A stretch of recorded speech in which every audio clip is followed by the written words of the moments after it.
Hello guys, here is another edition of a podcast video on ENTV. And if you've been monitoring the news since morning, you would have seen this headline where Efcc claimed to have intercepted 2.8 million naira cash, $2.8 million cash at Akanibiam International Airport in Enugu, where they said some two couriers were arrested in the process by the commission, that is the EFCC, and that they are being questioned and investigated and will be possibly charged to court any moment, maybe by next week. Now, our investigation carried out by ENTV shows that there is a possibility that these two persons arraigned by the or those two persons arrested by the EFCC on the grounds of moving cash in large quantity of cash, or being in possession of that large sum of cash, may be discharging their legal duties. Now, I want to read you the EFCC statement today on Daily Trust that is to that effect, where the EFCC claimed they arrested these men. The suspected men are Ezekwe Emmanuel and Igbo Augustine. They were arrested at the Akanibiam International Airport as they were trying to board a flight, an Arik Air flight to Onitsha. An Arik Air flight from Akanibiam International Airport in Enugu. Now, here is how the Commission put out the statement. The Commission and the Economic and Financial Crime Commission on Friday said it's Enugu's intercept. Okay, that was this. So let me read the full statement.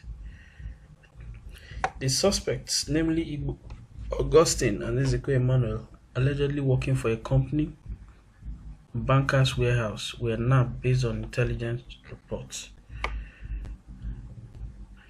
He said, upon their arrest, they were caught with consignment of 2 suitcases containing $1.4 million each, totaling $2.8 million at the departure lounge of the airport while about to board an Arik Air evening flight to Lagos.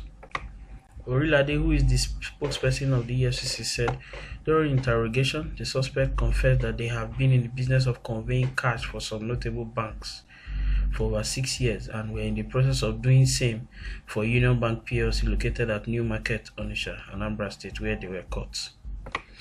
He said the suspects further confessed that they had so far carried out such assignment 4 times this year. They are also presently giving useful information to the operatives of the EFCC and may soon be charged to court. That was EFCC's statement regarding these 2 persons who were actually arrested for an alleged money laundering. Now, ENTV was able to lay hands on an official statement by the company where these 2 persons work for. The company they actually work for is called Bankers Warehouse.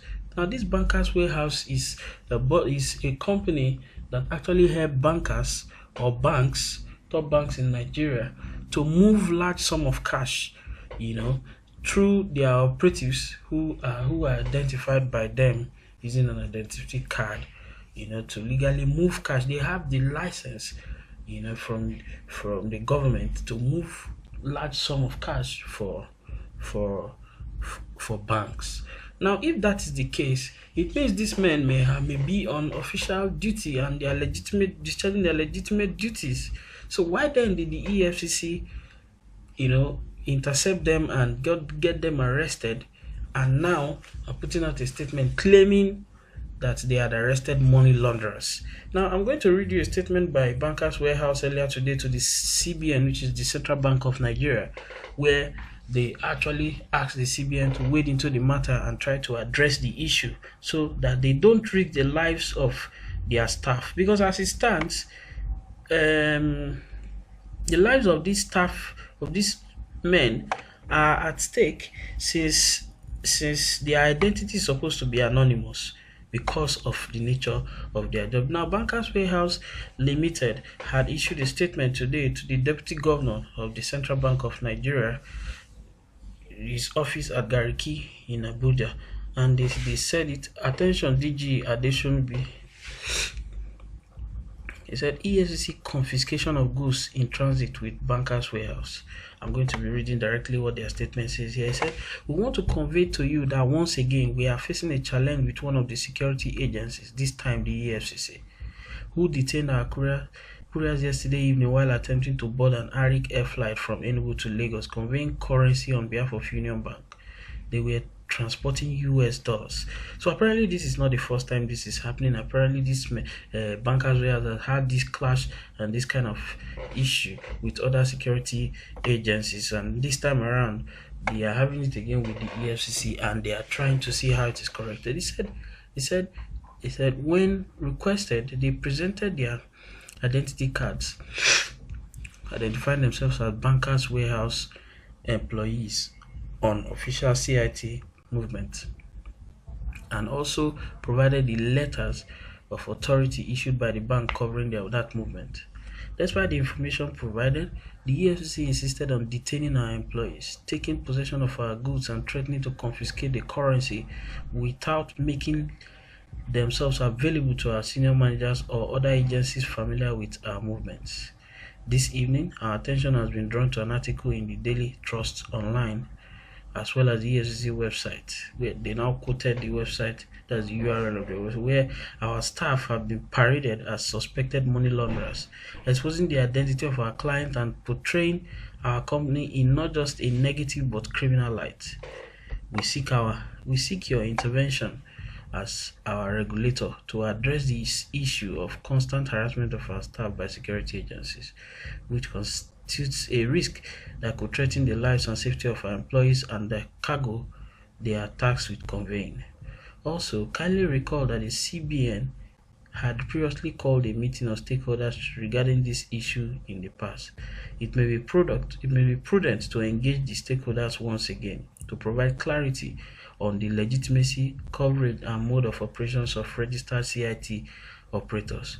We attach a copy of the related article in the Daily Trust Online for ease of reference. We look forward to your kind and urgent intervention. Yours faithfully, for Bankers Warehouse Limited, Dr. Lawrence Jebo, Bankers Warehouse Operation. Now, this is the statement released by Bankers Warehouse, and they have written to the CBN, asking them to wade into the matter, asking them to wade into the issue and try to create a familiar ground for stakeholders in that industry to get to know themselves, so that they can so that the harassments can stop. But however, what is of interest here, or what is now the issue at hand here, is the fact that the EFCC had gone ahead to label these men as money launderers, had published an article or articles on several news platforms, which is currently trending. And do you think the EFCC is really being professional with all this, or you think there is something else that meets the eye? Is this how security agencies should go about their jobs? Should investigate that our security agencies in Nigeria, are they doing enough? Are they doing enough investigations? Are they doing enough to investigate issues properly before arriving at a conclusion? I'd like to have your say. I'd like you to have your say at the comment section, where you can tell us exactly what you feel about this whole thing. Now, we don't know what the next step is going to be like, but obviously, this is not the end of the drama. If this is the first time you're listening to or watching our podcast video, I'd like you to click on the subscribe button. It is absolutely free to subscribe to this channel, and then also click on the bell sign beside the subscribe button, so you'll be the first to get notification each time we have a new video. Thank you very much.